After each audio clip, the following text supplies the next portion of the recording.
Hey Nate, Yes, Sam. how you holding up? I find it really hard to focus on just the everyday things and really get motivated to do anything. Yeah, it's weird times. Got me wondering, how are students coping with, the stresses of school during this pandemic? Yeah, and I wonder what resources are available for them to get help. I don't know. Hey, I I got got a a question question about about that. that.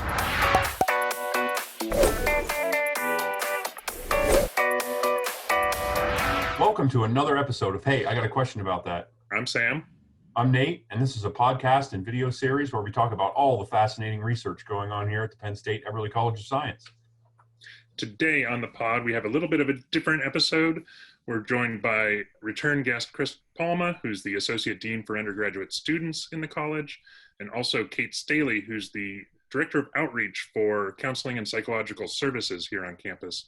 And we talked to them about mental health issues that face students and sort of coping mechanisms and resources that are available to them here on campus that have become so important during this pandemic and everything else that's going on in the world. Today on the pod, we are joined by Chris Palma. He's our first returning guest. He's the Associate Dean for Undergraduate Students in the College of Science here at Penn State, and also Kate Staley, who's the Director of Outreach for Counseling and Psychological Services, or CAPS, here at Penn State. And because this year has been, let's just say, not normal, we decided that it would be interesting to have a conversation about coping strategies and resources for students dealing with the pandemic and everything else that's kind of going on in the world today. So thanks for joining us, Chris and Kate. I don't know if, Chris, you wanted to Sure. get started. Yeah, absolutely. I mean, I will say that, I want to also thank Kate for joining us, because her and I have had some conversations before, and there was a lot of time that was spent by a lot of people thinking about what the summer was going to be like and what the fall was going to be like.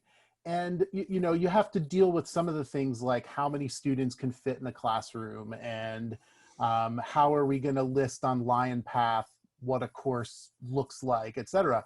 But I know that in a lot of the conversations I've had with colleagues around the university, we were also wondering, just how is everybody doing, right? I know, at some level for me, the work of doing the planning helped me a little bit, being able to focus on what was in front of me. But at the same time, I also know that, as summer rolled into fall, I was getting tired, right? I was finding it was taking me more time to sort of decompress at the end of the day. And so I know that lots of us have been talking about, just how are all the students doing? And if we could have more conversations in person, what would we say to them? And that's really where I was coming from with this conversation is, I want to be able to share with students just some general ideas about, it's October now. You've been doing this for a while, and what might we recommend that you do to help you finish out the semester in a positive way, and just in general sort of feel better about everything going on. And so I don't know, Kate, if that gives you some lead into some things you might want to share with our students. Sure. Yeah, I think, there's lots of, it's a great kind of entree into the discussion of kind of wellness and how do we take care of ourselves in difficult times.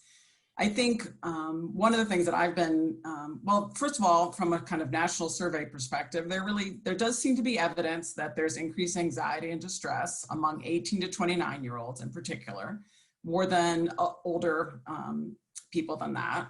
And I think about that in a lot of different ways, that to some extent, if you're older, there's at least some set of experiences, 9/11, things in your own personal life in which you have kind of overcome really difficult times or lived through and endured even. If you don't think you coped well, you actually got through them and you're on the other side of them. And I think to some extent what we're seeing a little bit with 18 to 29-year-olds is maybe a little less confidence in their ability to kind of move through it and come out kind of in a whole way on the other side. And so I think about that a lot because I feel like that means that from our perspective as faculty and staff here at Penn State, part of our job is to then help students realize that they can get through it, both by providing some actual skills and coping strategies, by providing forums for conversations, either Zoom or in person, socially distanced, and by kind of reassuring, because I think it's not a small thing, right? I mean, not only is there the pandemic, which is, a staggering, unprecedented event that none of us have dealt with, but there is a lot of social justice issues, a lot of political division, a very divisive election coming up, and a lot of media, both social media and regular media, that is kind of putting out lots of different messages, depending upon what you're listening to. And I think it really is a time. I mean, certainly, Chris, you even alluded to it, and I would say I'm experiencing it as well. And I would imagine, Sam and Nate, that you are, that there's a certain kind of unrest and unsettled feeling, right? That's just there. And so how do you kind of sit with that? So I think I want to validate that I think if students are feeling anxious and distressed, there's a reason for it. I don't think you really probably need me to say that, but just in case, and as part of that, though, when you mentioned October, what I think of is that a lot of people are seeing that they are kind of, managing, right? We're 6-7 months into this pandemic right now. And I think to some extent what's falling off the radar is the idea that it's still there and it's still a significant stressor. Yeah. Because we have adapted, right? We are doing our educational activities online largely, to some extent, a little bit of a hybrid model as well. But I think we're losing track in some ways of how much background stress there is. For some students, of course, that is in the foreground. They know people who are ill. They are dealing with their own COVID experience. They are dealing with, family members who may have different political views than they are. They may be out on campus and have visible identities and invisible identities here that they're comfortable with, but that are not so comfortable with at home. And so, I don't want to say that it's, a background stressor for everybody by any means, but I do want to reiterate that these are really significant events. We are allowed, and, it's very normal to feel these things. We are going to get through them. I think that's a huge message I really want to send to people. We will get through. And kind of think about that and how we can support them. So I'm happy to talk more about that, but I'll pause. Can I ask you to maybe think a little bit more about one of the things you brought up? I know for me, I've just been, so I'm teaching a class this semester. It's a small class. I have 14 students. I see some of them in person. I see a lot of them remotely.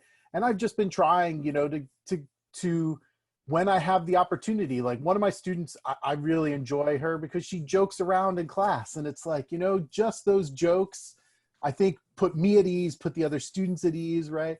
And so I think we're all trying to, do what we can to deal with some of the stress about the pandemic. But, one of the things we've been talking about more and more, this election is not far away. And again, from the sort of, faculty level, administration level, we know that it's something that's important to a lot of students. We know that it's both adding to the stress now, and none of us can predict what it's going to look like in November. So given that there's these two events that you could look at as sort of being on top of each other, is there something you think we should all be thinking about in terms of like, does it make a difference that there's more than one source of stress for all of us right now, and we anticipate that, as we move into November, things could feel even harder to deal with? Mm-hmm.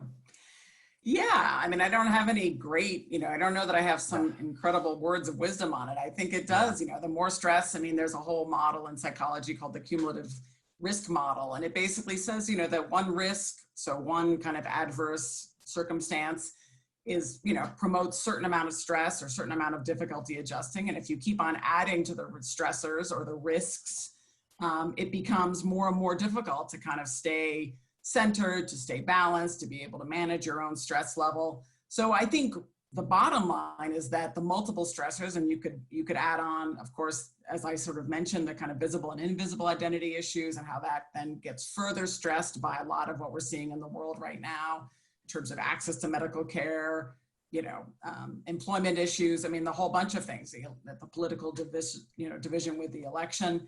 So I think that one of the things that I say is, how are you thinking about taking care of yourself? How are you able, and what are your go-to strategies? How well are they working? And how much do you need to seek out additional strategies? So for some of us, maybe connecting with friends, you are still able to do it really well. You are able to go on hikes, you have some kind of in-person time, you are doing Zoom calls with family, you are really staying tightly connected to the people who support you the most. And that's working for now, fantastic. But for some of us, that might be falling short. It might feel like, well, I'm still feeling really anxious. Or I'm feeling stressed at times and I can't sleep at night. And so I know anxiety is there, even though I don't palpably feel it. Then it might be time, for instance, to think about either coming to CAPS and doing like a mindfulness clinic, a 4-session clinic. It might be time to say, I'm going to figure out another kind of hobby that allows me to connect with people and kind of preserve that through the winter. Because I know a lot of people are concerned about kind of the cold, the fact that it's going to get dark earlier. How are we going to stay socially connected? I think what I'm telling people is really be intentional. Think now in October. What am I doing that's working? What can I and do I need to add to kind of increase my ability to manage myself, to stay kind of emotionally, resilient, right? That doesn't mean you don't have ups and downs. It just means that largely you are able to kind of continue to function as a student, as a staff, or a faculty person in a generally good way. I'm kind of telling people, let's let go of thriving right now. Maybe thriving isn't kind of the deal, right? Maybe we just need to be like, okay, I'm gonna like hold my own.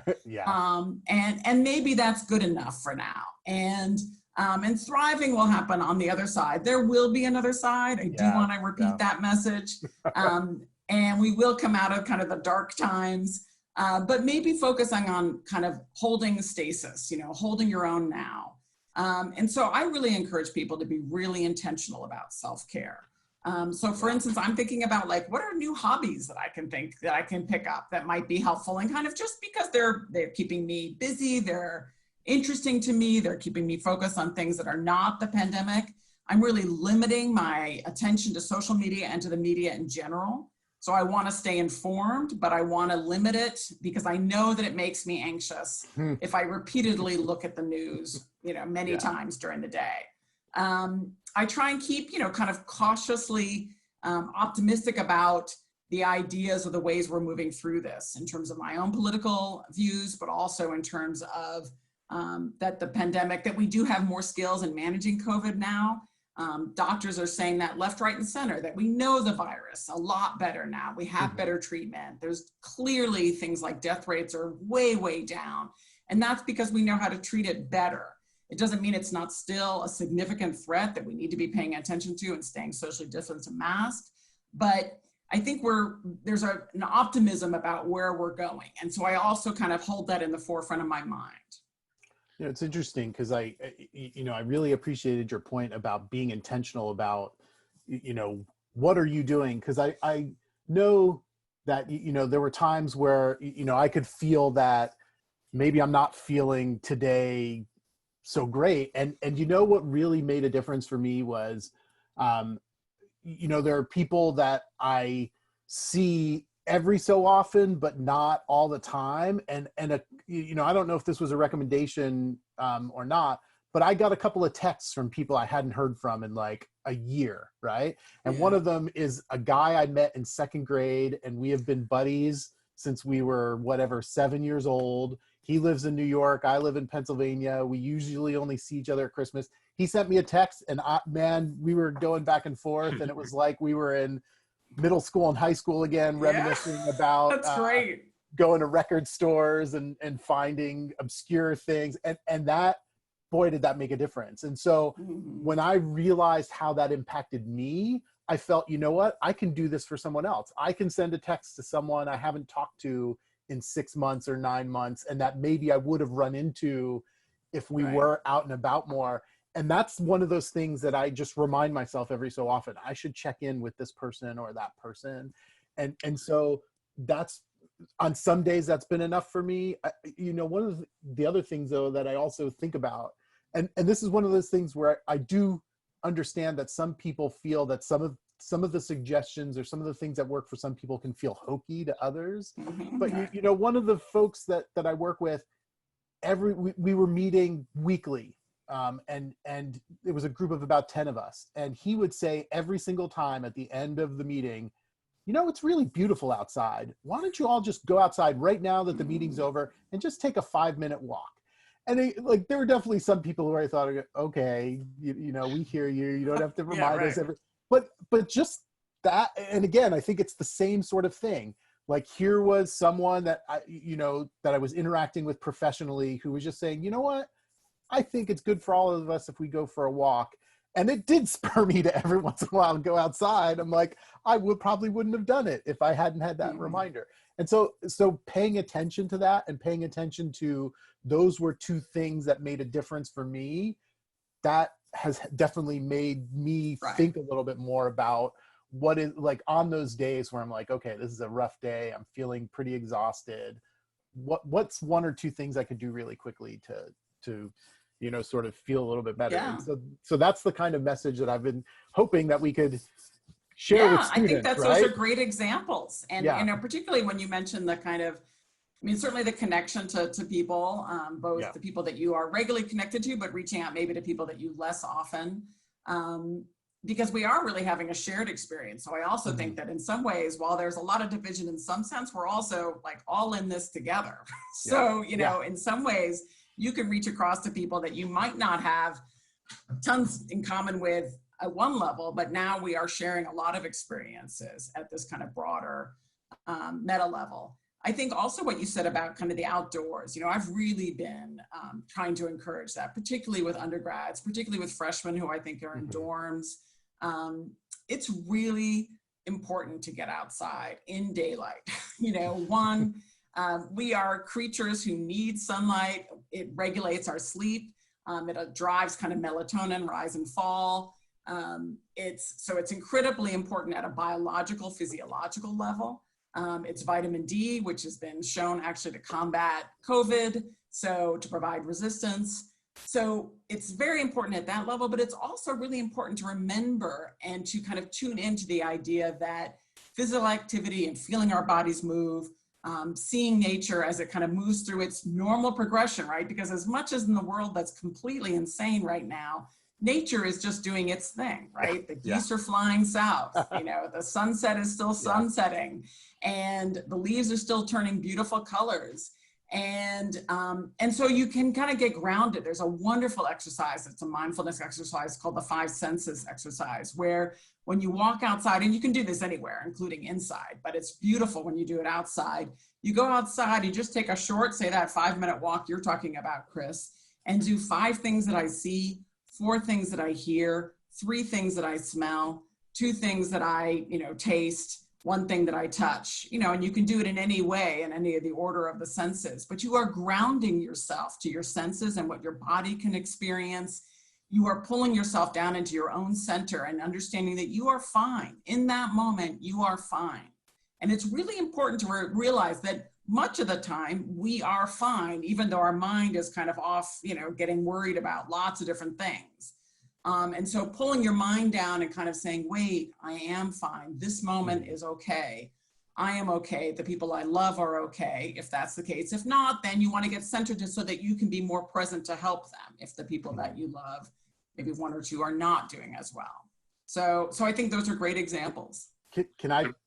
Oh, go ahead, Sam. Yeah. Well, just so it seems to me, and we've kind of touched on this a bit, but that there's, you know, at least 2 really different levels that people are dealing with. There's these sort of giant existential things that are going on in the world, but the result of those, if you're sort of behaving responsibly, it sort of leads to this secondary level of stress of isolation and you know, dealing with that. Is there different strategies or different ways to think about those 2 levels that are helpful for students?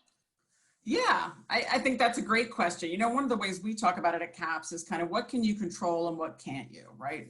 None of us are going to change the path of the pandemic by ourselves, right? I mean, we can contribute to acting safely and responsibly, but I'm not doing vaccine, work, and most of us aren't. And I can't wave a wand and make the pandemic go away. And I can't decrease, I can vote, but I can't change the course of the election by myself. Although voting is important, obviously. But when you bring it down to the kind of more micro level, the individual level, the isolation, whether you're studying for your courses or not, whether you are connecting to people you love, whether you are getting outside, those are the things you can control. And it's true, you can't wave your wand and get your best friends in the same room as you, right? So there's certain pieces of that we can't fully control, but we can go back to the kind of intentionality. We can think about what is in my environment that I can control. I can reach out to people. I can make those connections. I think sometimes, particularly, I think this happens frankly to me still at this age, but probably happened more in undergraduate, where sometimes I think, well, so-and-so didn't reach out to me. So maybe they're not really into me, or maybe they're not wanting to spend time with me. And I would remind yourself that the part of you that is making it difficult, like, oh, it's so hard to reach out. I've been on Zoom. I don't want to do a Zoom meeting with friends tonight, is the part that you need to push through much of the time. So sometimes you have to say, well, I really am zoomed out, and I'm just going to have a night where I nurture myself with a good book or Netflix or whatever your hobby is. But the other times it's important to say, no, I'm actually going to kind of intentionally reach out to those friends. I'm going to do that Zoom call. It's already set up. I'm just going to show up and kind of say to people, I'm struggling today, and get the help I need. So I think, to your point, Sam, I encourage people to think about what they can control, but then also to reach out intentionally, but also third, to ask for help if you are struggling. I think the tendency is that we kind of pull in when we're in difficult times and stop reaching out and stop saying that we're struggling sometimes, which is kind of an odd thing, but humans do it ubiquitously, is to really think, am I not doing well? And do I need more help to kind of cope? And that might be CAPS level help in terms of therapy or a group or a clinic, the short-term clinics. It might be a brief touch base with CAPS Chat, which is just a nice drop-in one-time service that you can do with a staff therapist. But it also might just be reaching out to your professor and saying, I'm really struggling to kind of meet the demands of this course. Can we meet, and can I better understand things? There's no need to go it alone right now at all. I mean, frankly, humans are not great at going it alone periodically. It is a thing about taking a village to raise ourselves and to raise our children and to kind of nurture our students and to nurture ourselves. It's about building community and pulling ourselves together. Yeah, I really liked what you said about, like who you might reach out to. And one point I want to sort of play off that a little bit is that, I know I've said this to you before, and I know I've said this to others. There are faculty and staff at the university who say, I'm not a trained mental health professional, so I'm a little bit uncomfortable if students, come to me and they really sort of, have an issue. But that's where I think, people, that's when someone like me might say, you know what, I think given what you're saying to me, I think you might need to talk to someone at CAPS. But that doesn't mean I'm 100% uncomfortable talking to students, right, or my colleagues are, right? And so, I was an advisor for a long time. I've been a faculty member for something like 20 years now. And, I really enjoy, like, part of my job is talking to students, right? And I don't think that, like, the conversation just has to be about our class or just has to be about whatever. Like I said, I really enjoy the students who feel comfortable to joke around before class starts, right? And I'm fine if you look at me, like, if you're in my class or we're talking about some policy you need a dean's signature for, I'm always going to start out that conversation with, how are you doing today?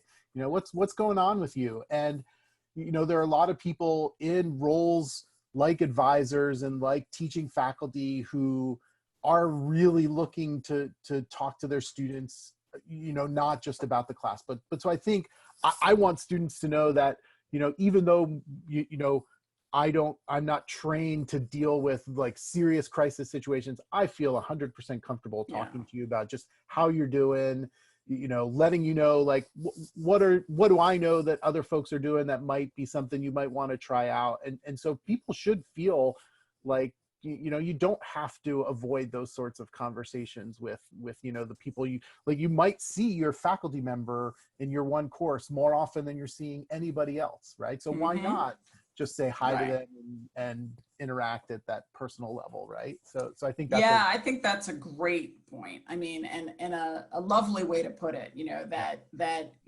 Penn State is a community, and I know that sometimes students can see faculty or staff as kind of being like unapproachable, but they really aren't, and I really do encourage the students who are listening to this to really to see their faculty and staff as people who genuinely want to help them. Is that 100% true across all boards? Maybe not, but if you meet with some sort of rebuff or, a lack of kind of availability from one person, then move on to somebody else, because we really are here as a community. We really do want our students to succeed in all ways, not just academically and performance-wise, but in mental health-wise and wellness-wise, in feeling like they are growing and managing a really difficult situation as well as possible. And I often tell faculty and staff, you don't have to be a mental health expert to listen to a student, to ask how they're doing, to give them your full attention. I often tell faculty and staff, give somebody your 15 minutes of full attention. Don't be on your phone. Don't be like, oh my gosh, I have an appointment. Just say, I have 15 minutes to give you before I have to do something else. Let's talk about how you're doing. And really that kind of the power of active listening is a big piece, frankly, of what therapy is, which is you are in a room with a therapist who's saying, I'm here for you for 50 minutes. But you don't have to be a therapist to offer somebody dedicated attention and time. And you don't have to be a therapist to say, it sounds like these things are happening. Here's some thoughts about how to manage them. If you feel like you need more than that, there's CAPS, or there might be other advisors or adults in your life that you feel like you can turn to. But we are all capable of helping somebody else who's in distress, because we do it all the time with siblings, with children, with friends. And so all of us can offer help that's meaningful and that's dedicated and that's compassionate. Yeah. So I think something that a lot of people struggle with is making that sort of first step to ask for help or make a connection. And I know from my own experience, one of the issues that I've had with that is almost feeling guilty because my struggles or whatever, they aren't as bad as somebody else's, or, here I have my job still, my family is healthy, do I have the right to have these feelings that I'm feeling? And is there, specific things you can tell people who might be feeling that, or just to get over that sort of initial. Yeah, that's so interesting you say that, Sam, because I've heard that from lots of different students and faculty and staff and people, that kind of guilty, I don't want to be a burden to somebody else, I don't have a right to this feeling. And I will say this both as a psychologist and just as an adult in the world, right? We all have the right to feel not good, to be struggling. There is not kind of the flip side of, we talk about comparative self-esteem where, you only feel good if you're doing better than somebody. But the flip side of it is also, you don't have to be the worst person in the room in terms of how you're functioning to get help, right? We are all at moments, the normal fluctuations of human experience include anxiety, include low mood, include distress. Those are magnified right now, and given the level of stressors in people's lives kind of, across the board. And we all have the right to kind of have moments of struggling, and all have the right to ask for help. That's not weakness. I always tell everybody asking for help is the strongest thing you can do, because that vulnerability is strength, right? To be able to share who you are and where you're at right that now and ask for help if that's what you need is a great thing. So in terms of a strategy, I think sometimes, trying to think about who in your life might be the people that would be more receptive, right? Because it's, if somebody who's dealing with 5 stressors of their own might not be the best person to listen right at that moment. But there's surely at least one person in your life. And if not, if for some reason you feel like there really isn't, then there is a whole 50 of us at CAPS who are there to listen and help. So really that's our job and we want to do it.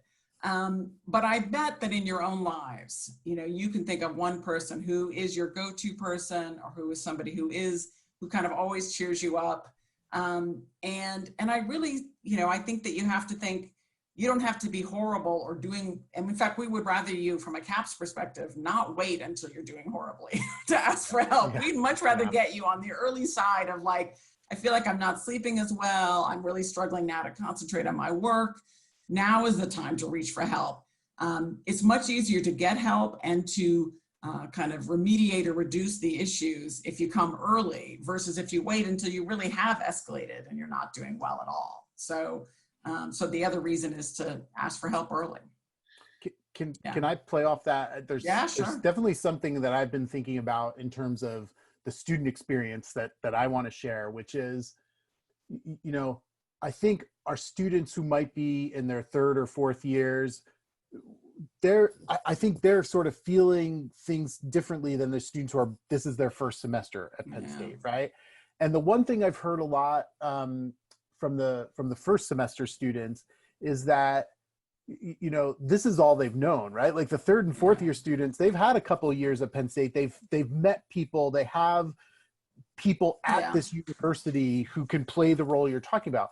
But the first semester students, I think they haven't gotten to know enough people here yet, right? So like if they're reaching out to someone, they're probably reaching out to a family member or a friend from back home.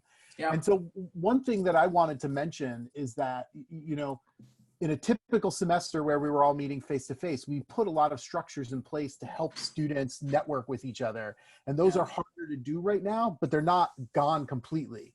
And so, in terms of academics, a lot of the classes that our students are taking have learning assistants. And these are undergraduates who are a couple years older, who have taken the class and who are there to sort of help facilitate discussions. But I want to encourage students, like if you're a first year student and you're like, I don't have a support network yet, I don't know, talk to your LA, because, I'm not saying that the LAs should, be the support network for every student, but they can say, you know what, there's another student in my group who, I think the two of you would work really well together. And they can really just play that role of helping students get to know each other. And so we've been talking more about like, what are the strategies we have right now to help new students start to make connections with each other.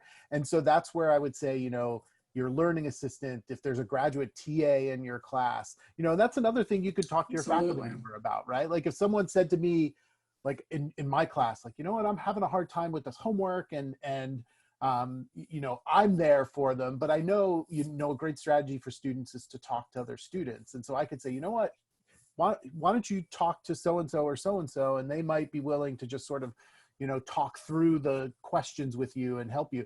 And so I think the more we can help facilitate those conversations and get students thinking about who is someone that I can start talking to help me build my network at Penn State, like that's something I really want students to be thinking about and being willing to ask me and people like me, their advisor, their faculty members, to help them, because we definitely know that first year students are in that boat that they don't have quite they don't have those connections. I think also that the tendency for all of us, frankly, at different times, particularly if we're new, is to feel like, well, I'm the only one who's not connecting, right? Everybody else looks like they have somebody that they're kind of connecting with, or they're not as lonely, or they're not as isolated as I am. And one, that's just not true, right? I mean, everybody is really experiencing a lot of sort of sense of, isolation and disconnection. I think that's particularly the case among freshmen. Certainly, we've been hearing across campus and have seen at CAPS that freshmen are having, because of all the reasons you just said, kind of, it's difficult to connect, it's difficult to make friends in this atmosphere. So in addition to what you said, Chris, I would also encourage freshmen to, reach out to their RAs, to their residential advisors where, in the dorms that they're living, because most freshmen are living on campus in dorms. Even if it feels kind of hokey, we talked about things are hokey, kind of the connecting opportunities that are being created in your freshman dorm, really engage in those, because you don't have to make friends with the other 30 people. You really just want to find one or two, right? I mean, that would be, if you left campus at the end of, in November 20th, with a couple people that you felt pretty good about, that's amazing, right? That's really, really, really amazing. And so think about engaging in those things. Another way to do it is, and I don't know if everybody knows this, but campus recreation, now that the IM building is open again, they are creating kind of small group opportunities, like you can, a little, and that are, you sign up for, it's clearly a little bit more managed than it might have otherwise been in prior semesters, but reach out to Campus Rec and talk to them about ways to do small group activities that are, outdoorsy or sports related. Think about taking your freshman, fall out and playing ultimate Frisbee, playing games that are, you can maintain social distance, but you can connect around that. So I think that it is important to reach and to kind of think, not so much I need to make friends with 30 people, although, maybe that's what your goal is, but it might be more realistic to think, I hope I make connections with 2 or 3 people that I feel pretty good about and that I'm going to kind of solidify as time goes on. Friendships do take time to nurture, and that's fine, but it is important to kind of reach outside your comfort zone. If you're somebody, particularly I think for people who are kind of high introverts, who might have some social anxiety, it can be particularly difficult to kind of push oneself, particularly in this time of COVID. But think to yourself, the goal is worth it.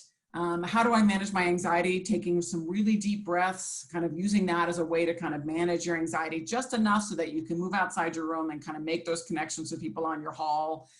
Taking part in activities that are already organized by RAs, by LAs, TAs, et cetera, in classes.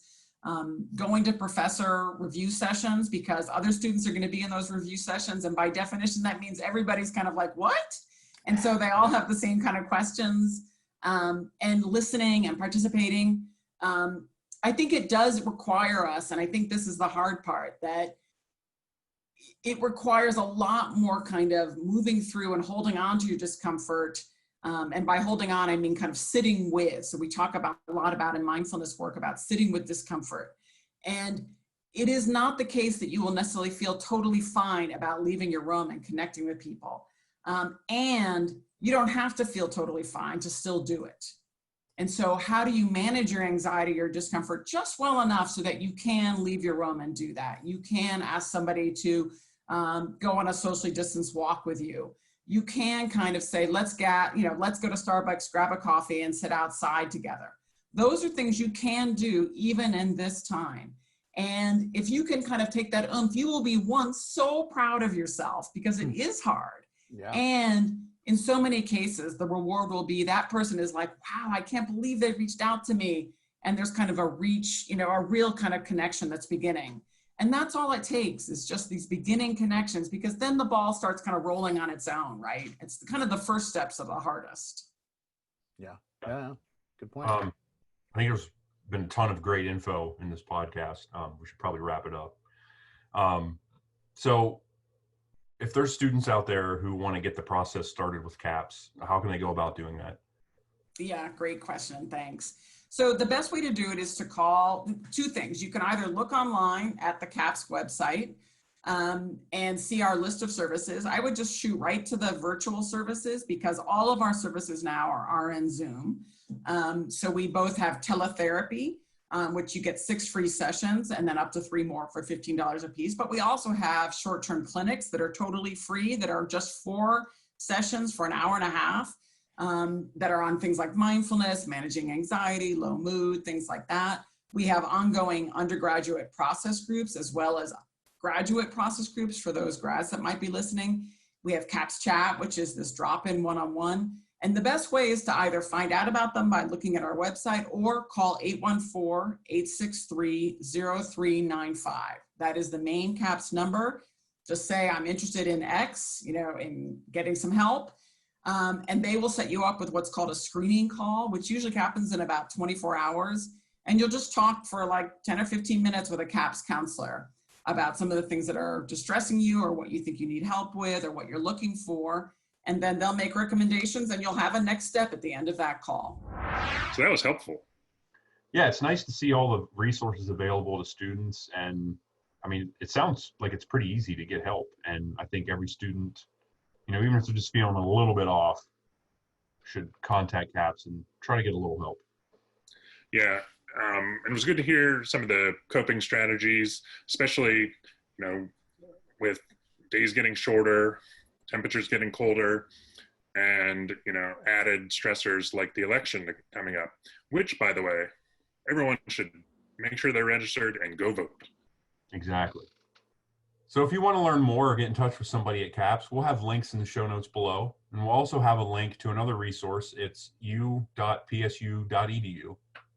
Right. So thanks for joining us on another episode of Hey, I Got a Question About That. If you haven't already, you can go back and check out our previous episodes where they're available wherever you get podcasts and on YouTube.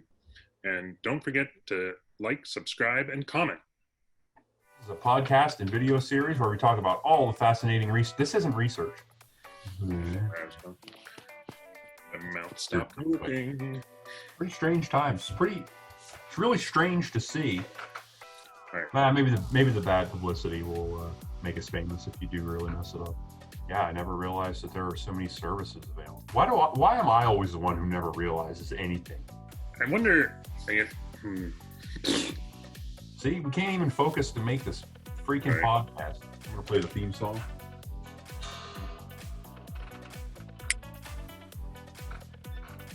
Nailed it. Europa.